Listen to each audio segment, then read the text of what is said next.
Apuntes cristianos. El tema es apuntes para la vida cristiana, ¿no? Apuntes de vida cristiana. Y dije, ¿con motivo de qué vamos a dar estos apuntes? ¿Con motivo de qué damos esos apuntes? La semana pasada dije, el año que viene, todo el año 25, 2025, celebramos el 1700 aniversario de un evento muy interesante. ¿Qué evento era ese? El Concilio de Nicea. El Concilio de Nicea. El Concilio de Nicea, vamos a hablar de él algunos miércoles, no os preocupéis, tenemos todo un año para profundizar, pero es un evento importantísimo. Es el primer concilio de la Iglesia. El primer concilio ecuménico de la Iglesia. Y lo recordamos cada domingo, porque cada domingo normalmente rezamos el credo que compuso ese concilio. Hay 3 credos, dijimos, ¿no? Hay 3 credos litúrgicos, no hay más que 3. El primero es el de preguntas y respuestas. El credo más antiguo comenzaba así: ¿crees en Dios Padre? Y se responde, creo. ¿Crees en Dios Hijo? Creo. ¿Crees en Dios Espíritu Santo? Creo. Es decir, la fórmula trinitaria es el credo litúrgico. ¿De acuerdo? El credo litúrgico de preguntas y respuestas se usaba para el bautismo. Es decir, uno no podía ir al bautismo si no estaba dispuesto a profesar la fe trinitaria. La fe en el Padre, la fe en el Hijo, la fe en el Espíritu Santo. Atención, porque nosotros no creemos en un Dios único. No creemos en un Dios único. Creemos en un Dios uno, que es diferente, ¿eh? ¿Veis la diferencia en español? No creemos en un Dios único, sino en un Dios uno. Creemos en un Dios trino, no único. Trino. Hay un solo Dios. Esto es tan importante, es esto, que en España, a diferencia de Francia, o de Italia, o de Gran Bretaña, en España la gente decía, creo en Dios trino y uno. En Europa se dice, creo en Dios uno y trino. Pero en España, que tuvimos 700, 800 años el mundo musulmán, ellos creen también en un Dios único. Pero no es lo mismo, ¿eh? Ya veis la percepción. No es lo mismo creer en Dios único que en un Dios uno. Porque nosotros creemos en un Dios trino, el Padre de nuestro Señor Jesucristo, que nos envía el Espíritu.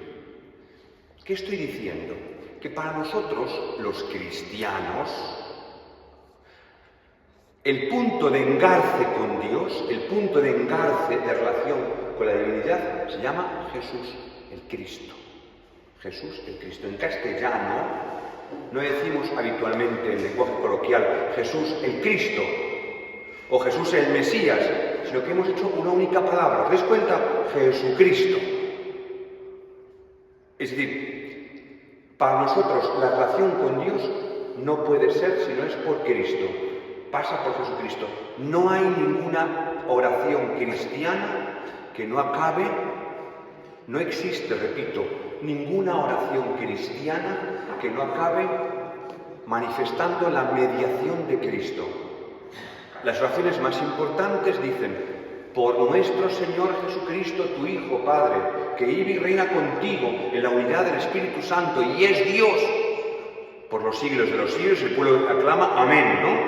O sea, cualquier oración acaba con una peroración manifestando la mediación de Cristo.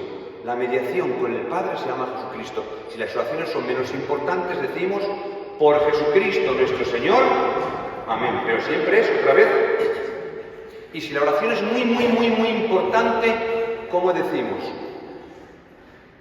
Si es muy importante, la más importante de todas, ¿cómo decimos? Por Cristo, con Él y en Él. A ti, Dios Padre Omnipotente, en la unidad del Espíritu Santo, todo honor y toda gloria. Es decir, toda oración cristiana manifiesta claramente, la mediación por Cristo. Gracias. Muchas gracias. Ahora bien, fijaos, ese credo, que es triple, se ha desarrollado por medio del credo de los apóstoles. ¿Por qué se llama credo de los apóstoles? ¿Por qué creéis que se llama al credo corto, al que desarrolla las 3 preguntas, cuando se desarrolla? ¿Por qué le llamamos credo de los apóstoles?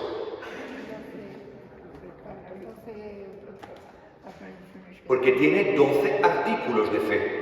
El credo breve tiene 12 artículos, ¿vale? Y según la leyenda, cada una de las frases, cada uno de los artículos, los habría compuesto un apóstol distinto. Pues al credo breve, que aprendemos todos en el catecismo, se llama credo de los apóstoles. El credo de los apóstoles también es trinitario, ¿no es cierto?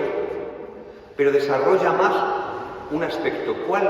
¿Qué aspecto desarrolla el credo trinitario? El credo de los apóstoles. ¿Qué aspecto?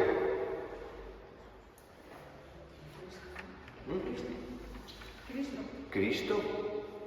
Fijaos.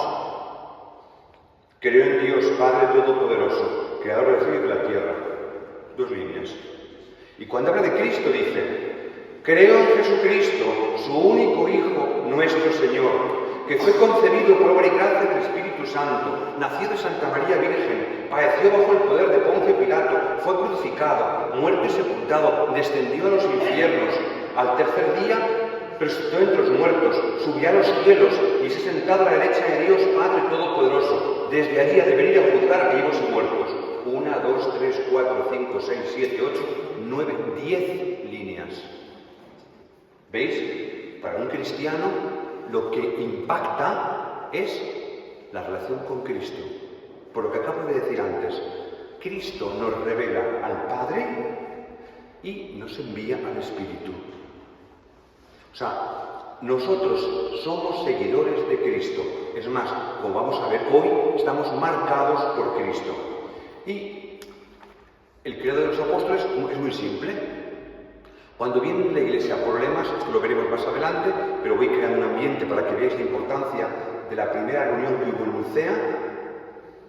En Nicea está al lado de Constantinopla, de Estambul, ¿de acuerdo? Nicea está al lado de Estambul. Si cogéis un mapa, al lado donde estaba el palacio de verano del emperador Constantino. ¿De acuerdo? En la Iglesia en el Imperio Romano, comienza a haber libertad en el año 313. ¿De acuerdo? Hasta el año 313, desde el año 64 hasta el 313, ha habido 10 grandes persecuciones. Y la Iglesia no ha tenido tiempo en 4 siglos de organizarse bien, ¿no? Lo ha hecho como ha podido. En el año 313 comienza a haber libertad religiosa. La concede el emperador Constantino. Pero la Iglesia, que estaba muy dividida, siempre estamos divididos en la Iglesia, ¿eh? Siempre. ¿Qué significa la palabra diablo en griego? ¿Qué significa la palabra diablo? El que separa, el que divide. Diablo significa el que separa. La misión del diablo es separar, crear maledicencia, dimes y diretes. Siempre que veáis cualquier comentario que divida, es diabólico. Todo lo que una es de Dios. Cualquier comentario, cualquier acción, por pequeña que sea, que divida, es diabólico. La comunión la hace Jesucristo. Pues la Iglesia estaba tremendamente dividida. Y la primera gran división es sobre Dios hecho hombre. Sobre Dios hecho hombre. Sobre la identidad de Jesucristo, de Jesús. Y en Nicea cogen el credo pequeñito y lo hacen más largo. ¿Y cómo lo hacen más largo? Explicitando cosas sobre Jesús. ¿De acuerdo? ¿Cómo lo explicitan? Creo en un solo Señor, Jesucristo, Hijo único de Dios, nacido del Padre antes de todos los siglos, Dios de Dios, luz de luz, Dios verdadero de Dios verdadero, engendrado, no creado, de la misma sustancia, de la misma naturaleza del Padre, por quien todo fue hecho. que por nosotros los hombres y por su salvación bajó del cielo, que por obra del Espíritu Santo se encargó de María la Virgen, se hizo hombre, por nuestra causa fue crucificado, etc. Lo sabemos de memoria. Es decir, otra vez, lo que más se expresa con más fuerza es Jesucristo, ¿de acuerdo? Jesucristo. Entonces, podemos creer, podemos ver el credo de esta manera, es decir, podemos ver el credo de esta manera o comenzar, como dijimos el otro día, comenzar aprendiendo cosas básicas.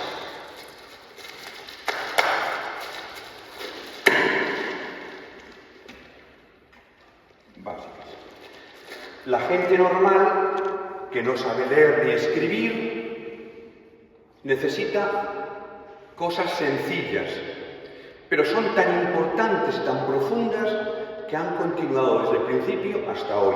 Vamos a comenzar hoy hablando de una cosa muy básica. Vamos a poner 3 letras que todos sabemos.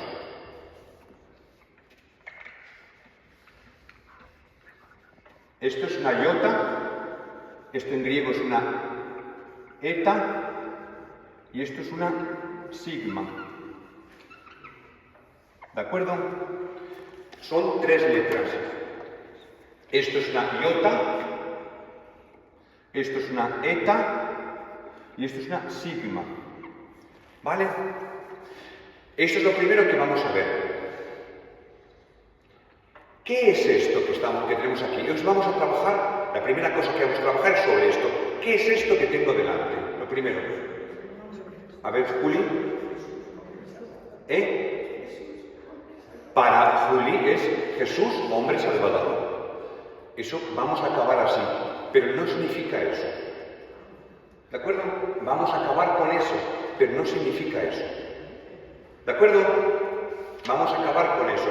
¿Qué significan estas 3 letras que se ponían en las catacumbas, en las iglesias, en las casas particulares? En muchos sitios en la casa ponían una I, una iota, una eta y una sigma, diríamos en español, como una especie de I, como una especie de H, como una especie de S. ¿Qué significa esto?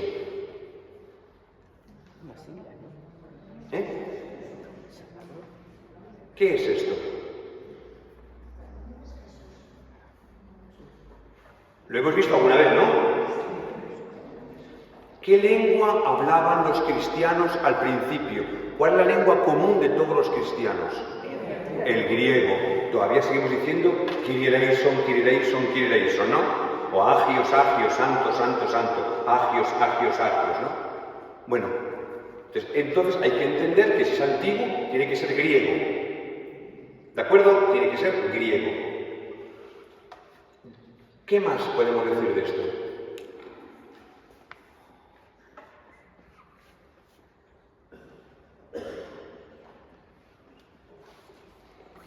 Acabo de poner en griego el nombre de Jesús. Para los cristianos, el nombre de Jesús es lo más importante que tenemos. El nombre de Jesús. Para los judíos, somos espiritualmente judíos, para los judíos, el nombre significa la persona. Hay una frase bíblica que vamos a aprender de memoria.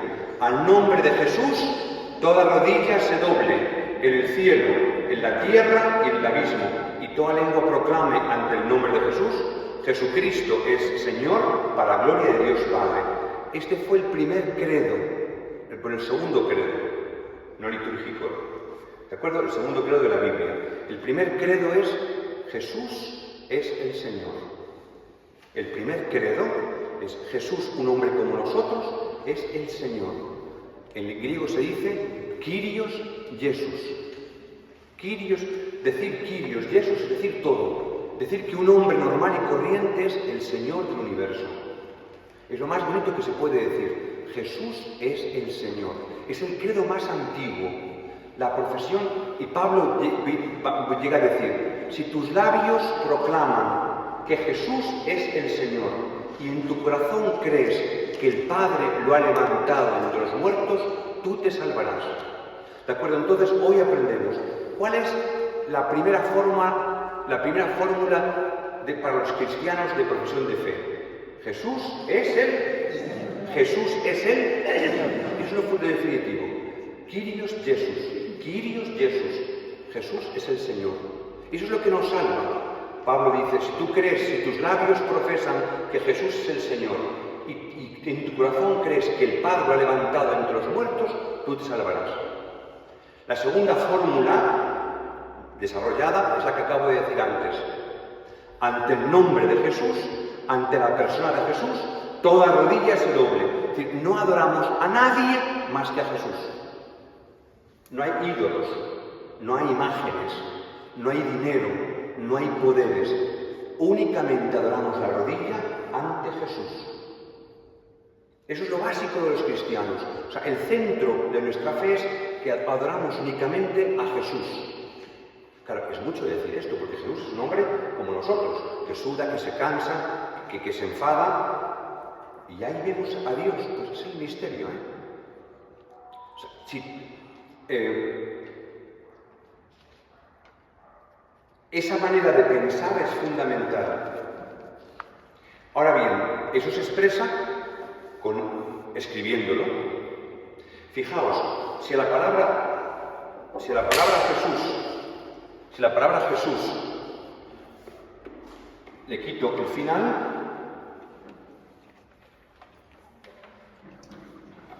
quedan 3 letras. ¿Te das cuenta? Estas letras son las 3 letras del nombre Jesús en griego. ¿De acuerdo? El nombre de Jesús fue muy promovido en la Edad Media por los dominicos, por los franciscanos y después por los jesuitas. De hecho, los jesuitas tienen como símbolo estas 3 letras. ¿De acuerdo? La fiesta del nombre de Jesús es una fiesta de los frailes mendicantes. Es decir, los mendicantes no tienen, como diría Santo Domingo de Guzmán, no tenemos otro mensaje que predicar el nombre de Jesús. Porque el nombre de Jesús explica todo. Ahora veremos qué significa Jesús, ¿de acuerdo? Entonces, estas 3 letras son las 3 primeras letras del nombre de Jesús en griego. ¿Vale? Y ahora pregunto yo, ¿qué significa Jesús? ¿Qué significa Jesús?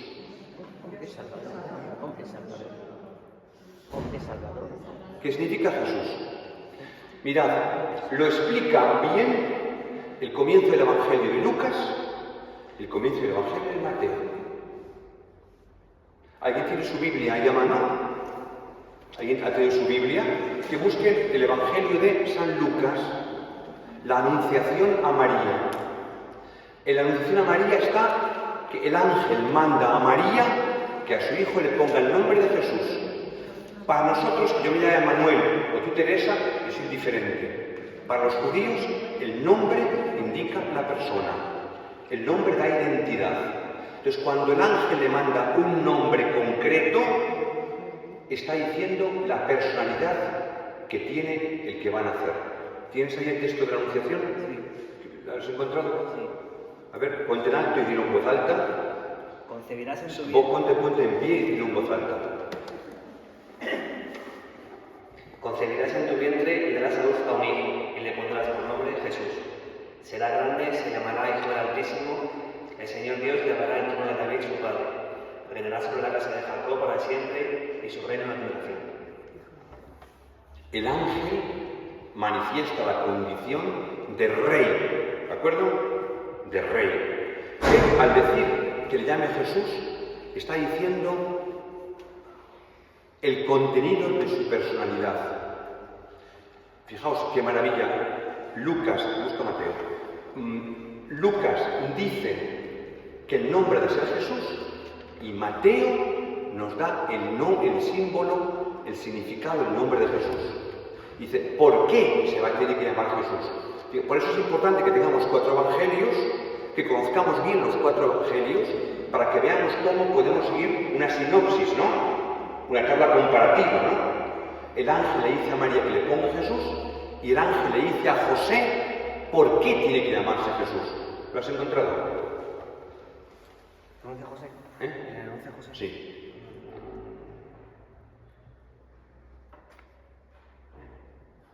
Vale. puedes acoger a María, tu mujer, porque la criatura que hay en ella viene del Espíritu Santo. Dará a luz un hijo y tú le pondrás por nombre Jesús, porque él salvará a su pueblo de sus pecados. Porque él salvará a su pueblo de sus pecados.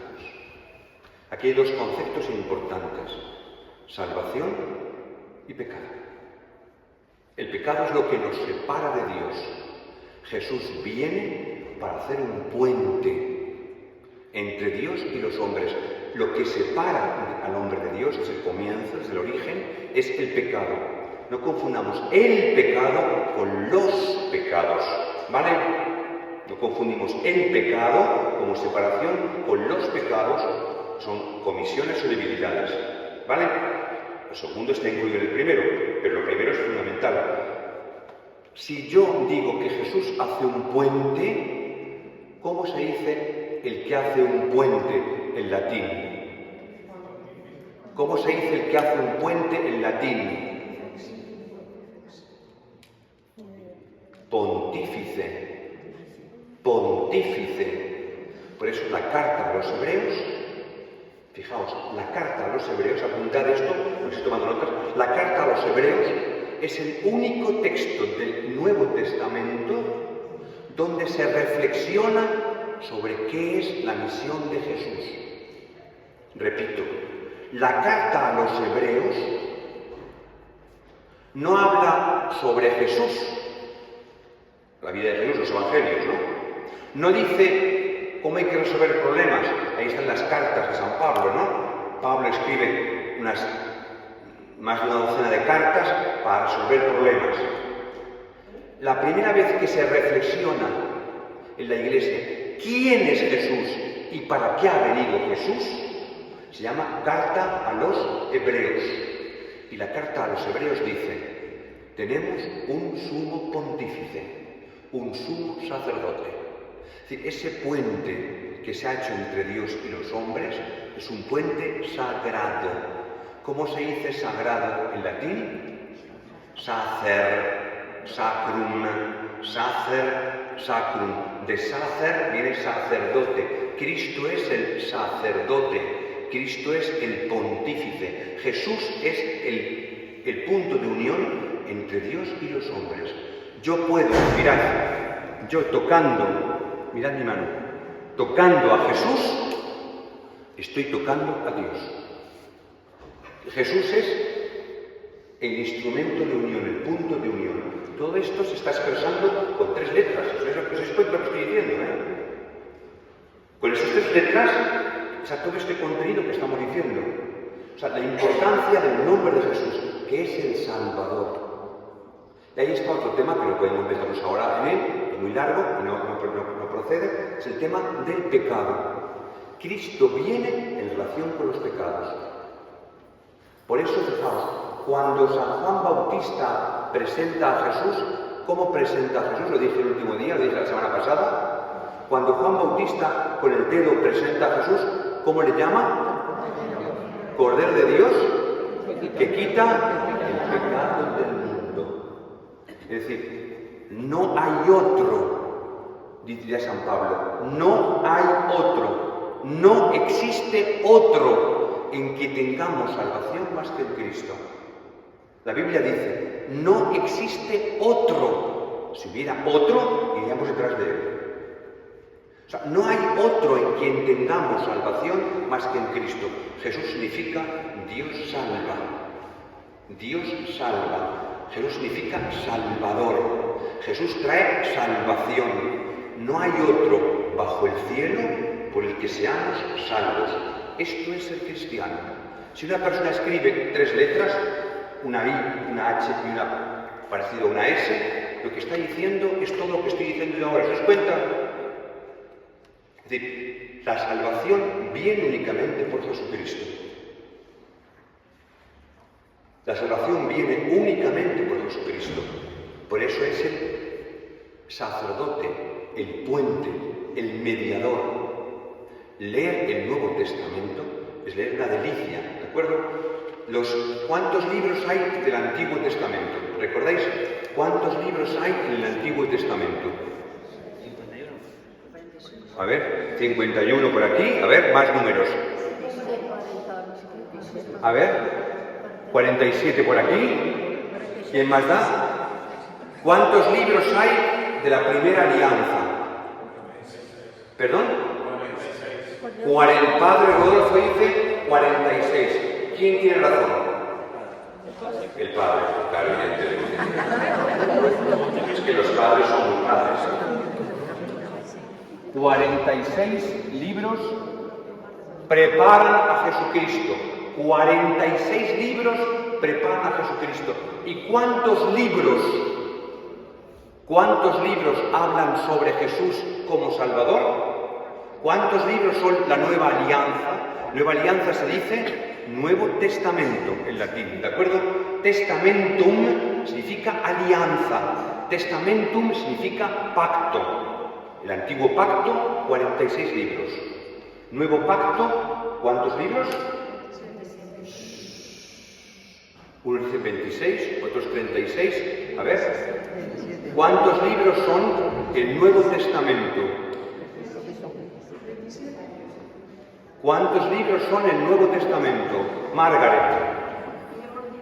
Hoy olvidado, pero lo vas a recordar hoy. ¿Te das cuenta? Hoy no pierdes el tiempo, lo vas a recordar. Hoy vas a tu casa, vas a decir, voy a llamar a alguien por teléfono para decirle, mi hijo, mi hija, mi hermano, mi marido, mi esposa, hay 27 libros el Nuevo Testamento. En total, ¿cuántos libros sagrados tenemos? 73. Esos libros preparan a Jesucristo o expresan a Jesucristo. ¿De acuerdo? En esto encontramos salvación. Resumen, estas tres letras hablan sobre la identidad. ¿Quién es Jesús? ¿De acuerdo? Estas tres letras que encontramos grabados desde un mantel de altar hasta el friso de una parroquia, hasta el dintel de una casa, lo encontramos a veces después. Cuando encontramos esto, cuando en las letras griegas encontramos esta pestaña, esta virgulilla, cuando encontramos esta virgulilla, significa que es una palabra apocopada, ¿de acuerdo? Apocopada. Pongo un ejemplo para que lo veáis ahora todos. Pongo un ejemplo.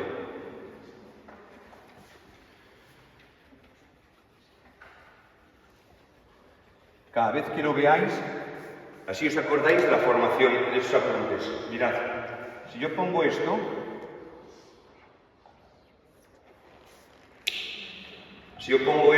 una I y parece una S, una C que parece una S, ¿veis? Una I con esta pestaña significa que son una letra primera y una letra última.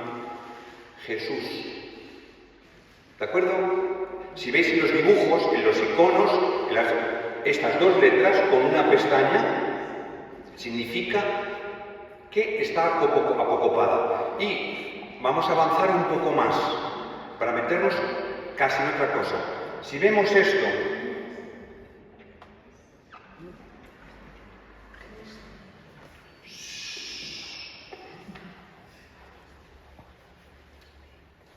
si vemos una X y una C, una X y una, casi parece una S, si vemos una X y una C con una pestañita, ¿qué significa? Una X y una C, una pestañita.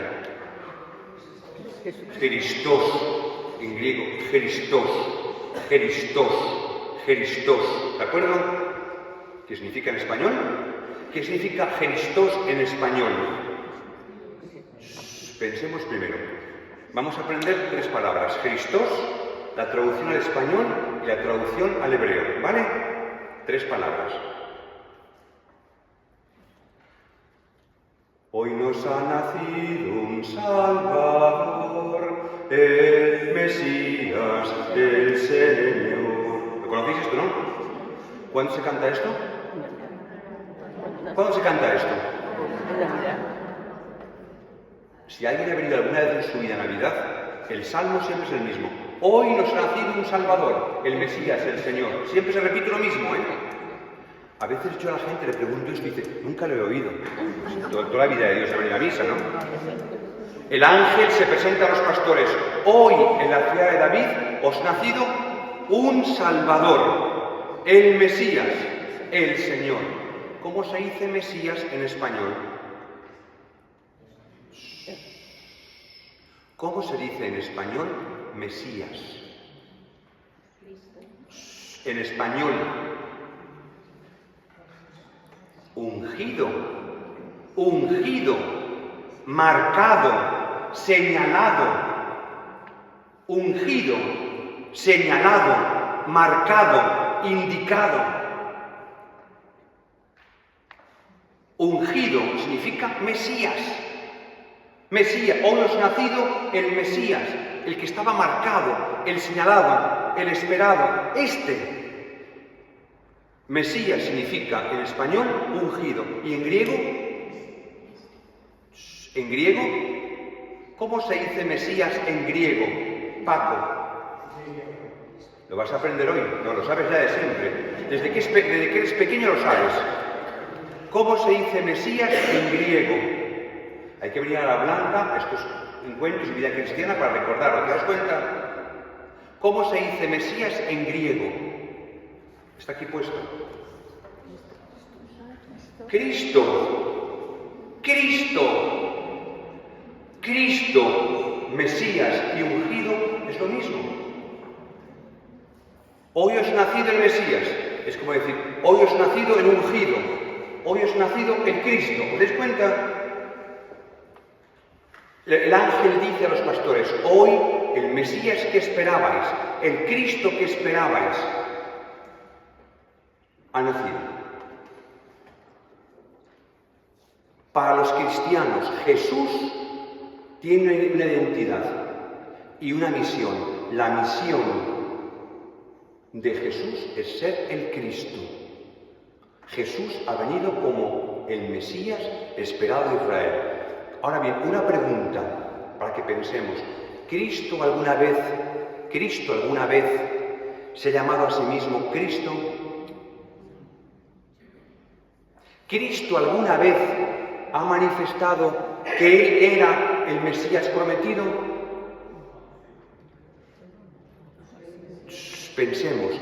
Cristo Jesús de Nazaret, Jesús de Nazaret, ¿ha dicho alguna vez que era el Mesías prometido, el Mesías ungido, el Mesías esperado?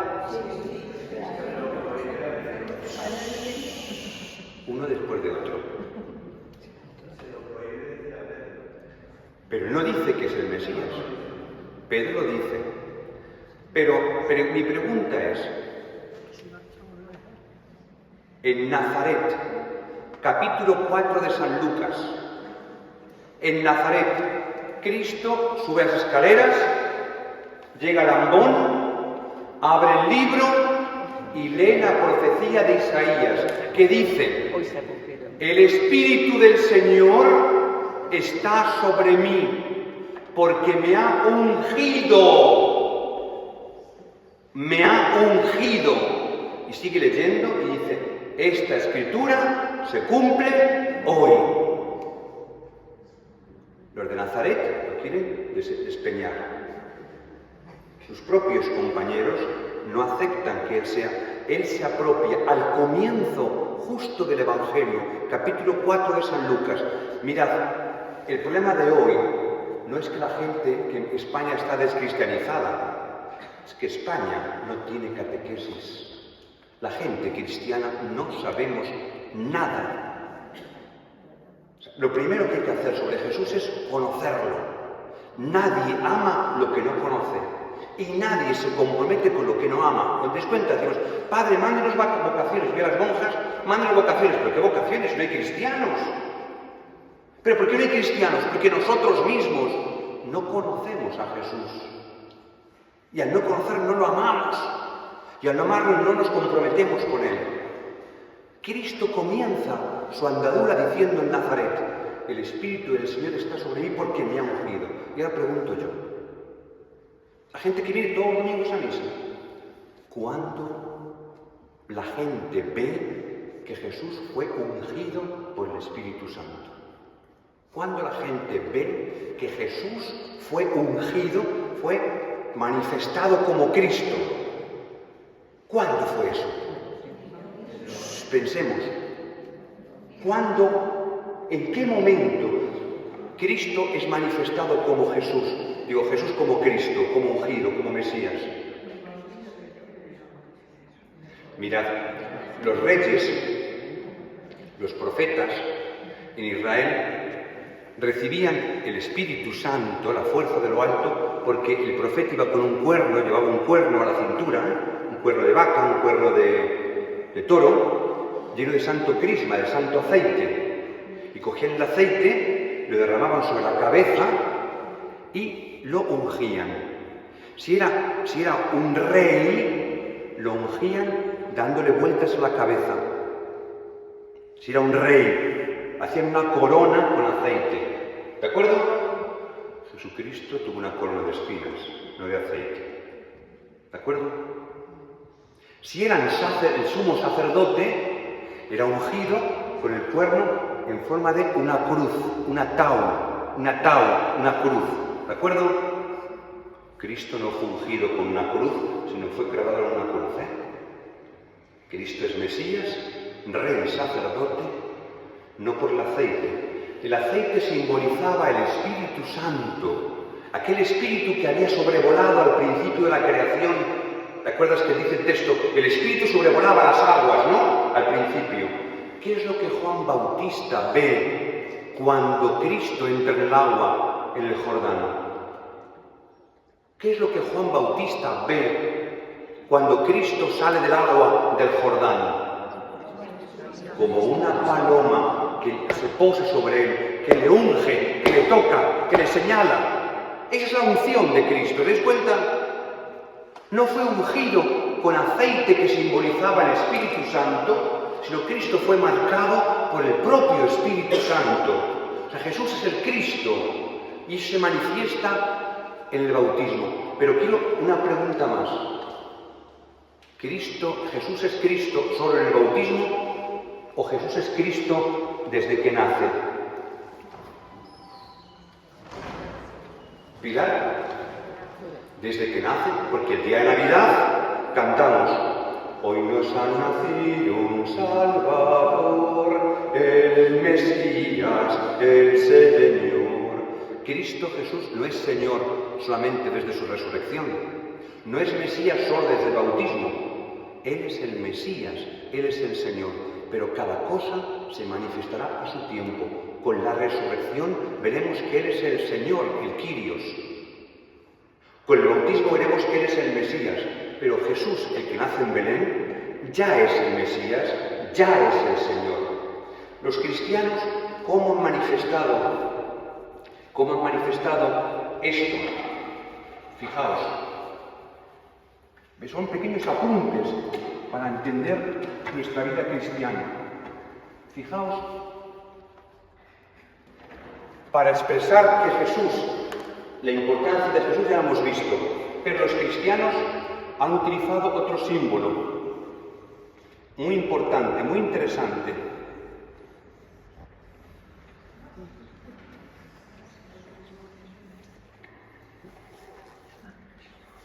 ¿Conocéis esto, verdad? ¿Conocéis esto? Parece una X, ¿no? Y parece una P. La parroquia de La Blanca tiene que dedicar un poco de economía a comprar, ¿cómo se llama esto? Rotuladores. Esta es una letra griega.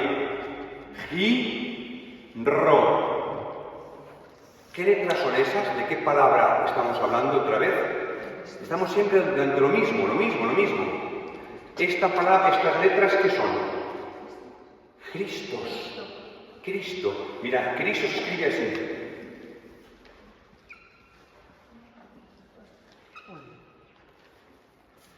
La primera y la segunda letra de la palabra Cristo en griego se escriben, habitualmente los cristianos hacían así, ¿veis? Para decir Jesús, el Señor, Jesús es el Mesías esperado, Jesús es el marcado por el Espíritu, es decir, la identidad de Jesús es ser el Salvador. La misión de Jesús es ser el Cristo. Repetimos, la identidad de Jesús es ser el Salvador. La identidad. La misión es ser el Cristo. Es decir, ungir el mundo, cambiar el mundo. Fijaos, hemos visto nada más dos cosas muy sencillitas, muy sencillas, muy simples. Muy simples. Podríamos aprender muchas cosas más, pero vamos a acabar ya para que nos demos cuenta de qué cantidad de cosas podemos ver, ¿no? Siempre que hablemos de Jesús, estamos hablando del cumplimiento del Antiguo Testamento. Los judíos esperaban dos tipos de Mesías. Un ungido que sería rey y otro ungido que sería sacerdote. Dos Mesías. Mesías significa ungido. Cristo es rey y Cristo es sacerdote. Que es rey, lo hemos visto en el anuncio a María. ¿Qué es lo que le dice el ángel a María? Tu hijo es rey. ¿De qué dinastía nace Jesucristo? De la dinastía de David. Hasta la gente sencilla, fijaos, Jericó está a 15 kilómetros de Jerusalén. Hernán, ¿ya has ido a Jerusalén o todavía no? No te puedes ir a América sin haber ido a Jerusalén, Estoy esperando que me inviten. Sí, pero que te inviten. ¿Se acaba la guerra o no hay tu tía? ¿Sabéis la diferencia entre, sabes, Hernán, en España la diferencia que hay entre un cura vivo y un cura muerto? ¿Cómo está la diferencia entre un cura vivo y un cura muerto? Un cura muerto está así, mira. Y un cura vivo está así. Invítenme a ir a Jerusalén, ¿ves? Pues tú eres igual. Hernán, ¿cómo llama a Jesús el ciego de Jericó, a 15 kilómetros de Jerusalén? ¿Cómo llama un ciego que nunca ha visto, pero oyen? ¿Cómo llama el ciego de Jericó a Jesús? Jesús, hijo de David. La dinastía davídica había desaparecido, Ya no había descendientes de David en el trono. Es como si dijésemos aquí, los reyes son la dinastía de los Borbones, ¿no? Antes tuvimos la dinastía de los Austrias, ¿no? Y antes, la mejor reina de España eran los Trastamara, que Isabel la Católica. ¿Quién hay hoy de la dinastía Trastamara? Nadie. Quizás habrá descendientes perdidos de Isabel la Católica, pero ya no están en ningún puesto importante. Eso era Jesús. La gente, sin embargo, sabía que, aunque había otra dinastía en el trono, lo fetén, lo auténtico, lo genuino es que habría un hijo de David. Y por eso el ángel le dice a María, tú eres la hija de Sión. Tú eres la hija de Sión, la que tiene que alegrarse, porque la madre de Sión es madre del Salvador y del Rey. ¿Te das cuenta? Alégrate, hija de Sión. Yahvé está en medio de ti, Salvador y Rey. Es lo que le dice el ángel en Nazaret a María. Tú eres la hija de Sión. Tú tienes que alegrarte. Por eso María se compunge. Le dice que va el trono davídico. Ahora bien, vamos a acabar con 4 letras, que son buenas, con 4 letras malas.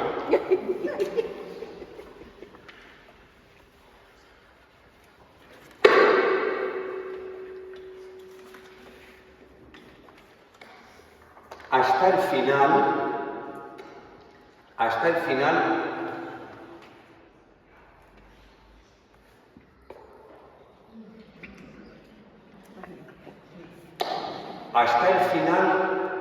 la cosa base es la misma. Al principio de la vida de Cristo, el ángel anuncia, será rey. Los judíos no lo aceptan como rey, el mundo no lo acepta como rey, pero un pagano, Poncio Pilato, por eso Poncio Pilato aparece en el credo, Poncio Pilato, que es un pagano, aparece en el credo. Poncio Pilato manda poner en la cruz, en 3 lenguas, la lengua sagrada, hebreo, la lengua común, que era el griego, y la lengua de la ocupación, que era el latín, las palabras Jesús de Nazaret, Rey de los judíos, en latín, Iesus Nazarenus Rex Judeorum. Lo pone en 3 lenguas. Comúnmente ha quedado poner INRI, Jesús Nazareno, Jesús de Nazaret, Rey de los judíos. Es decir, la condición real de Jesús es la fundamental. ¿Qué es lo que Jesús ha venido a anunciar? ¿Qué es lo que Jesús? ¿Cuál es el mensaje de Jesús? No me digáis nunca el amor, ni la paz. No, olvidaos de todo este tipo de cosas. ¿Qué es lo que ha venido a anunciar Jesús? ¿Qué es lo que ha venido? Marcos 1:14. ¿Qué dice Marcos 1:14? ¿Qué es lo que dice Marcos 1:14? Ha llegado la hora. Ha llegado la hora. Llega el reino de Dios. Cambiad de vida y creed esta buena noticia. Lo oiremos el 5 de marzo otra vez. Conviértete y cree en el Evangelio, que significa cambia de vida y cree esta buena noticia. Ha llegado, ya está de aquí la hora. Ha llegado el reino. Cristo lo que predica es el reino de Dios. Cristo lo que predica es el reino de Dios. No predica otra cosa. Dios es rey. Tú puedes entrar en su reinado. Cristo ha venido y Pilato le pregunta. Rodolfo, ¿qué le pregunta a Pilato? La gran pregunta de Pilato. ¿Tú eres rey? ¿Tú eres rey? Eso lo había solucionado el ángel a María, ¿recordáis, no? La condición real de Cristo va a aparecer en la cruz. Cristo va a morir con un reino y da acceso a ese reino. Hoy te digo que tú estarás conmigo en mi reino, tú estarás conmigo en el paraíso. El reino y el paraíso se identifican en el último momento de la vida de Jesús.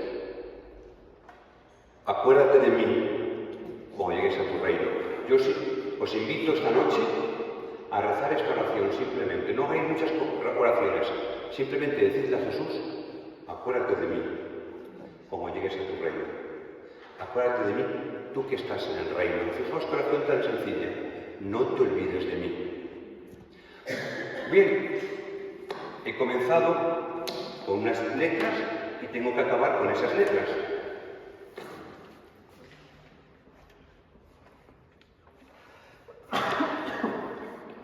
Una I, una H y una S, ¿no? Hemos comenzado así, ¿no? Y hemos dicho que no eran una I, una H y una S, sino que eran las 3 palabras de las 3 letras de la palabra Jesús, ¿no? Las 3 primeras letras de la palabra Jesús.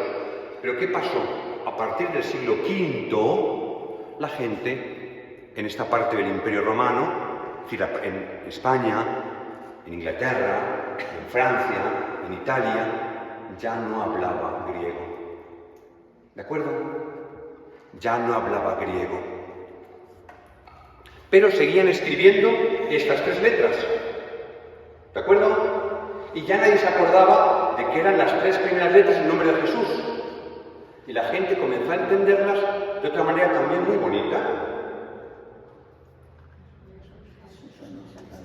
Jesús, hombre salvador. ¿Veis?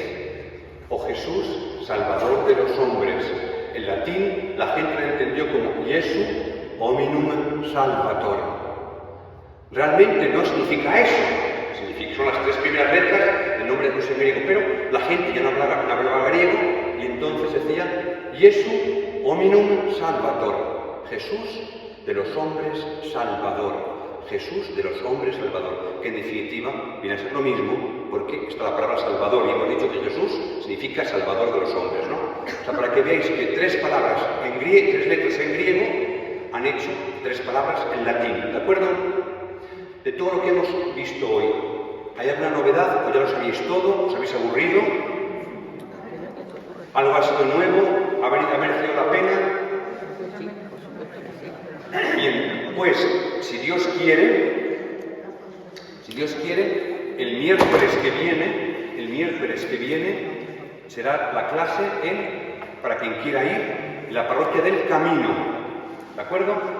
Será una clase diferente, o sea, no temas que hemos dado aquí, sino algo distinto para quien quiera avanzar. Y aquí volveremos, en principio, el día 16 de octubre. Es ese día, ¿verdad? 16 y 30. 16 de octubre, apuntando en vuestra agenda, siempre conviene traer la Biblia o un cuadernillo para tomar notas. El 16 de octubre, si Dios quiere, volveremos a verlos. Siempre comenzaremos con alguna pregunta. En el camino ¿a qué hora también es el camino? A las 7. Pues el miércoles que viene, para quien quiera, si podéis anunciarlo, además si hacemos los 10.000 pasos que hay que hacer ahora, ¿no? Siempre hay que caminar, siempre 10.000 pasos cada día, ¿no? Entonces nos obligamos a caminar 10.000 pasos, yendo y viniendo. El miércoles que viene, a las 7:30, vosotros anunciadlo en el camino. Entonces, apuntes de vida cristiana será Rodolfo para hablar sobre el credo de Nicea. El credo de Nicea. Para comprender el credo son esos aspectos interesantes que la gente ve, palabras, y que podemos recordar.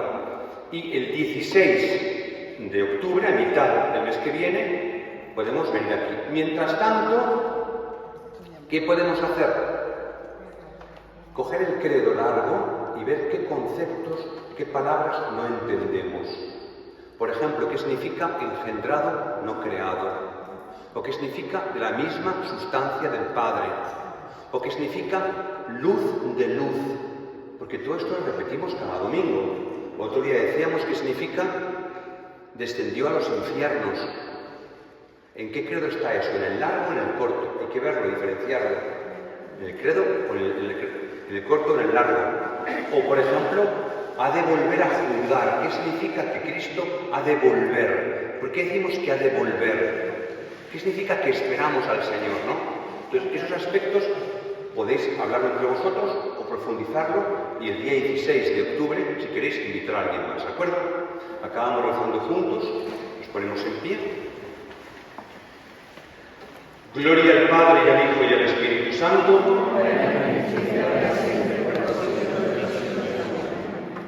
Santa María la Blanca, San Isidro Labrador, Santa Lucía de Siracusa, en el nombre del Padre, del Hijo y del Espíritu Santo. Buenas noches y muchísimas gracias.